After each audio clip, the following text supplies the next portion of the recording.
Jesus, is that what I look like right now? Dang, I gotta shave. I'm starting to look like Chewbacca. So another reminder that the Setup Wars intro contest is still going on, and you guys have until April 30th to submit your intro. The person with the best intro takes home $200, and the person with the worst intro takes home $100. More details will be linked below right next to the video on how to submit your setup to be on Setup Wars. Let's begin.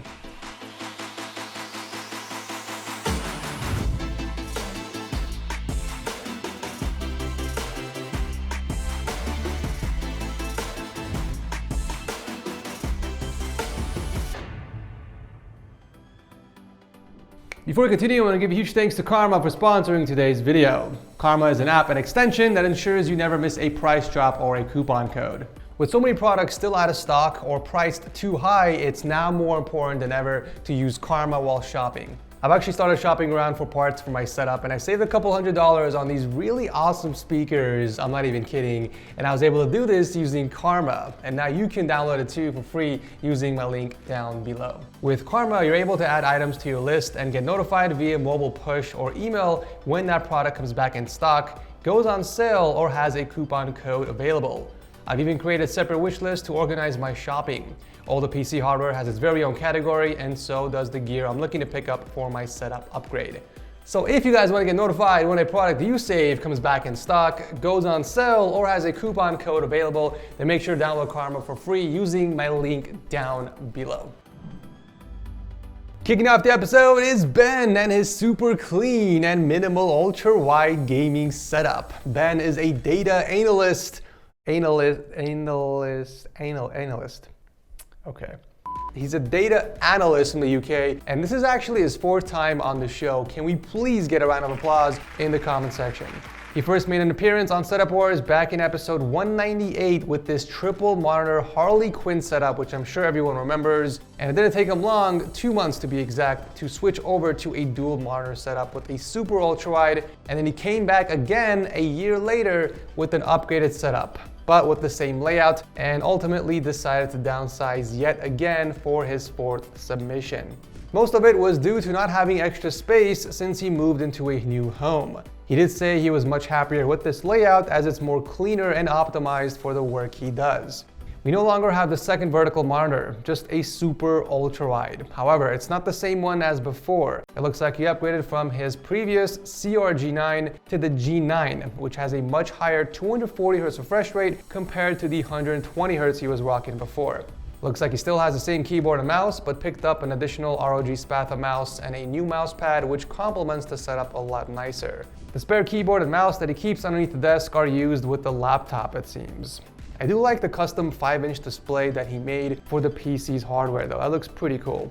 For primary source of audio, we got the Logitech G560 speakers, but for gaming, he swaps to the SteelSeries Arctis Pros. The biggest upgrade in the setup is definitely the PC that's now rocking an RTX 3080 Ti Founders Edition card. The only thing that he carried over from the last build was the CPU. But he did upgrade everything else and went with a new case, which he modded so beautifully. The white and black vinyl that you see everywhere was skinned by him, along with a custom-made PSU shroud and a custom cover for the rear I/O to cover up the cables. Such a clean build with really nice tube runs, by the way. It's always a pleasure to have you on the show, Ben. Thanks for sharing your updated setup, and feel free to come back a 5th time. Coming up next is another very clean setup by Brendan from Michigan. It might just be a single monitor setup, but he definitely went all out in personalizing it, which is what I love to see. The setup took about 4 months to build for a variety of things, from watching shows on YouTube and Netflix, doing homework, and the occasional gaming and streaming. We got a single 34-inch ultra-wide hooked up to a Saljon countertop that's attached to a motorized base, and a few extra Alex units for storage. Starting with the peripherals, we got the HyperX Alloy Elite RGB and the wireless Logitech G502 Lightspeed. I do love the splash of color from those Starburst keycap sets. I think they complement the setup's color scheme quite nicely.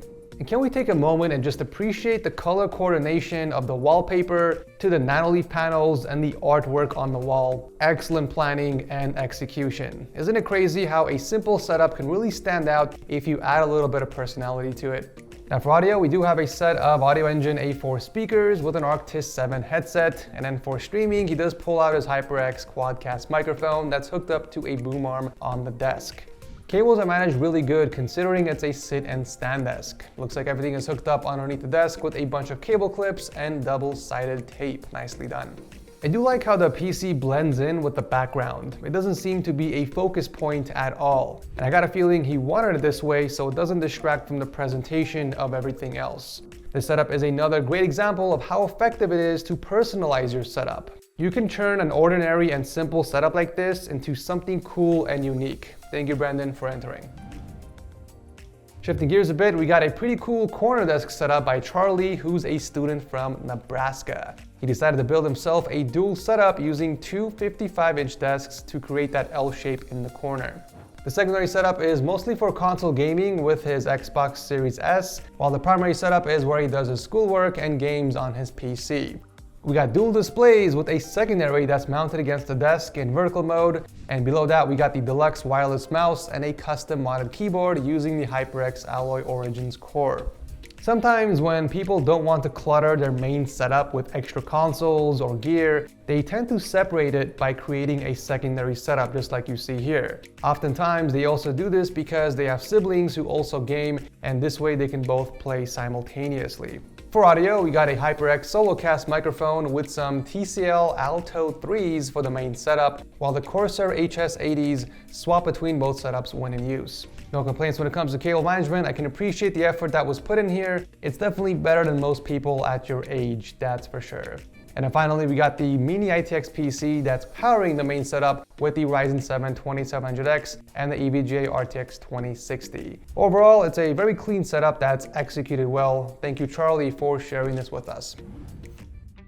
Speaking of a corner desk setup, let's take a look at another one. Chris from Michigan built this custom corner desk by using a few countertops from Home Depot that he also stained himself. It actually turned out really good. Plus, it's nice to see something other than IKEA countertops once in a while. The setup was built in just 3 weeks for the purpose of gaming and work. In fact, those two tasks are split between two different setups.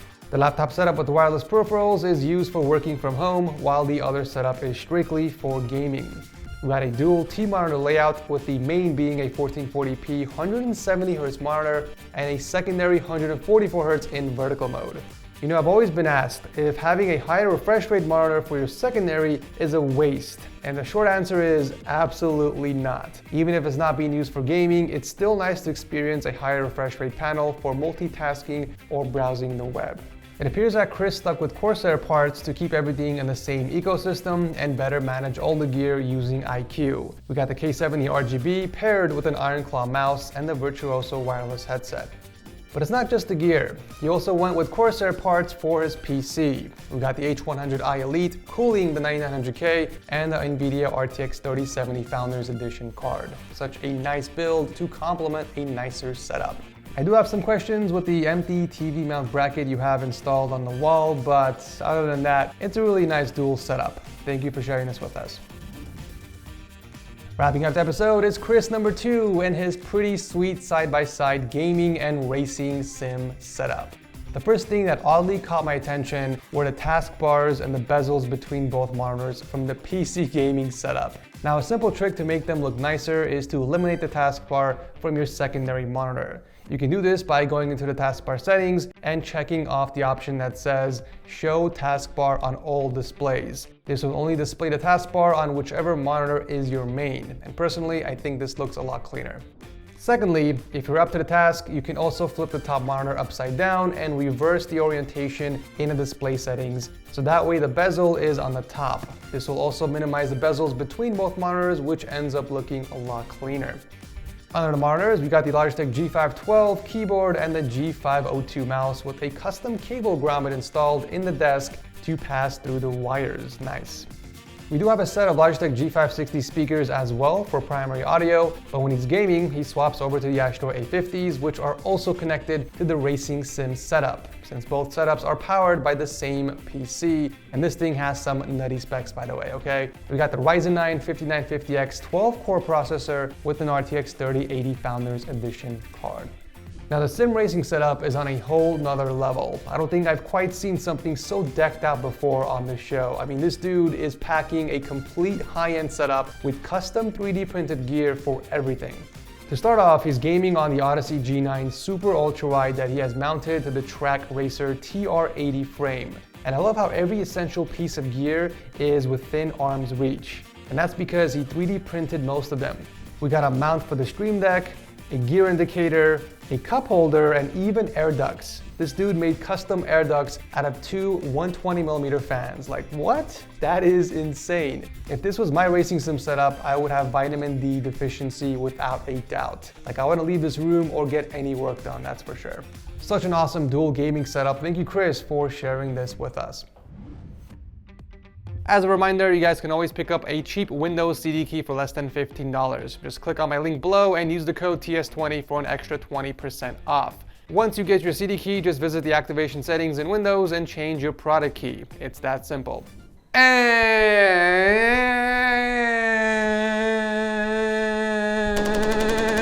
that will do for today's video. As always, make sure you guys comment below. Let me know which of these setups was your absolute favorite. And if you guys are enjoying Setup Wars so far, let me know by tossing a like before you head out, as it does help out the channel a ton and only takes a second of your time. Yeah, if you guys are new here, consider subscribing. I do host Setup Wars every single Monday. Season 6 is coming soon, well, in a few months, but it's coming really soon. I'm really excited to share some really cool stuff with you. Thanks so much for watching, and I'll see you very soon in the next one. As a reminder, you guys can always pick up a cheap Windows CD key for less than $15. Just click on my link below and use the code TS20 for an extra 20% off. Once you get your CD key, just visit the activation settings in Windows and change your product key. It's that simple.